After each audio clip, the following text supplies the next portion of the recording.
What's up YouTube? Capital G here talking Card of Demise in this video and asking the question, how good do you guys think that this card can be and how impactful in the meta do you guys think that this card could be, especially when it comes to reviving some of these older, slower, stunny type decks? Because to be honest, we really only have one deck that sees a lot of play in the meta that I would really consider kind of stunny, that would be anything like the old stun decks of the past, and that would be Monarchs, but specifically only if you're running like the domain lock version of Monarchs. And there's a decent amount of domain lock players out there that are still seeing some success. I think more people play the XC version of Monarchs because it's not so dependent on one card. Some people might argue that Prime is that card, but it probably has a little more, like, it probably has better offensive plays, and sometimes you can still get a good amount of use out of domain, but that's really not the point of the video. The point is, we haven't really been seeing a lot of stun decks. And I think a lot of that had to do with the fact that the game just got way too fast, especially after Breaker of Shadows, that these decks just couldn't keep up. And what you guys are looking at is a Gravekeeper deck that got 14th place at a regional in Ohio. I saw this on Vexicus's channel and I was like, no effing way.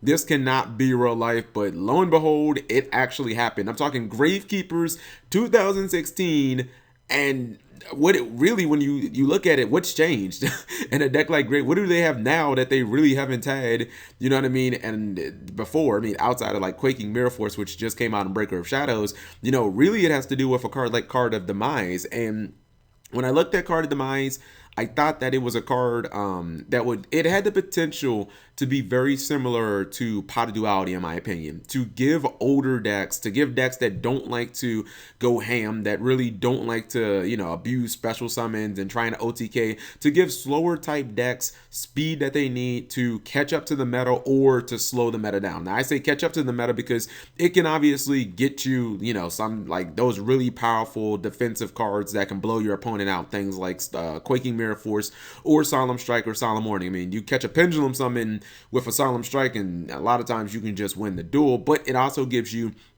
the ability to slow your opponent down to your pace. You guys have been seeing Card of Demise has actually been popping up, not just in like Gravekeepers, but on the ARG circuit. There were a couple of players who actually topped with Cleafort, and a lot of it had to do with the same type of concept that you'll see in this deck, slowing your opponent down with these Floodgates like Kaiser Coliseum and Lose One Turn and Necro Valley. And these cards, if you get them on the field, Rivalry of Warlords, a lot of times your opponent can't really establish a big board because these cards are locking them down. But I go back to the comparison of Pot of Duality, because when Pot of Duality came out in Duelist Revolution, it gave all the slower decks opportunity to just make their decks more consistent and to dig deeper for their power cards, because a lot of the decks, a lot of these slower decks didn't inherently have a whole bunch of draw support. You know what I mean? There are decks, when it comes to draw support, it's like they're the haves and the have-nots. You got your decks like Destiny Heroes and Monarchs that just get oodles of draw support, and then you've got decks like Gravekeepers that really don't have much. Maybe you could throw in a lure, but outside of that, that's pretty much all you got. Pot of Duality was a card that lets you dig deeper into your deck and inherently kind of make it more consistent at the cost of really just limiting your explosive plays.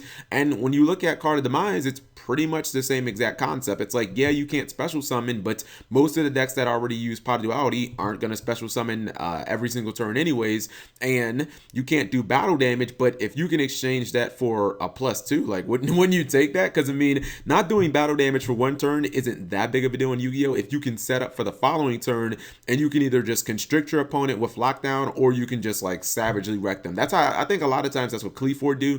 Cleafort will activate their Pot of Demise, they'll play all their cards, try and get everything set on the board, and then during their next turn, then they can Pendulum Summon and go for the disc plays and all the ridiculous OP plays. Now the thing about Card of Demise, I thought it was just going to see play in a couple of decks that could kind of circumvent the whole not having to discard thing. Like a deck like Yosenju or Cleafort is another example where you can actually trigger things like Monolith and your Yosenju effects in the same turn. You just make sure that you activate Card of Demise first, and you resolve that. You discard your hand, which is usually nothing, and then you trigger your Yosenjus and put them on your hand so that you don't have to discard those. Or with Cleafort, you can trigger Monolith after Card of Demise, and you you can draw like 2-3 cards off of Monolith, even though you just activated your Card of Demise and discarded anything or everything. But I look at this card, especially in a meta where we know really, like, we don't really have access to Upstart Goblin. We don't really have these generic just draw cards anymore.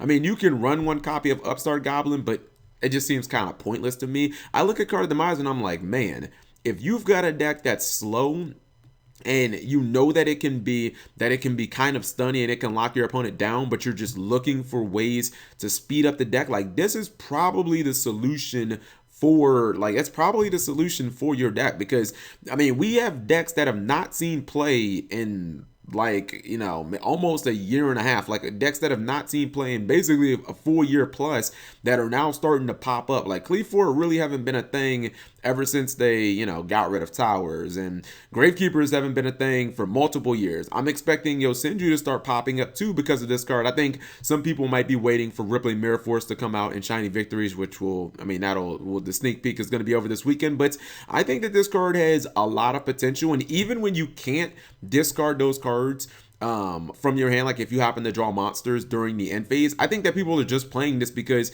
it's still always worth the reward, or it's still always worth the risk.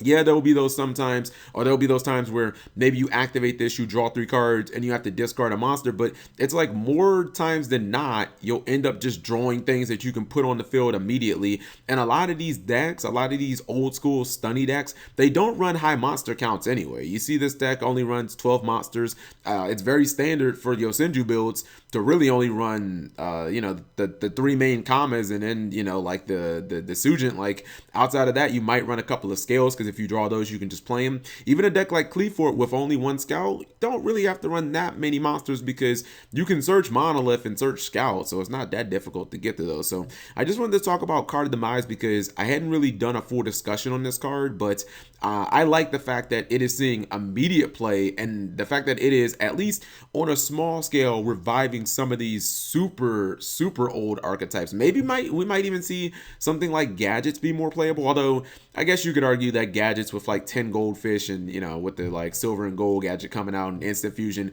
Gadgets can basically, they can kind of special summon every turn. But I'm sure that there are other like slow paced decks out there that you guys can think of that I just didn't mention in this video, and it's kind of cool to see that they might actually be viable again, even on like a small regional scale. So let me know what you guys think. What decks do you guys think that could be potentially viable now that Card of Demise is out and these slower based decks have another like draw power card? Thank you guys for watching, as always.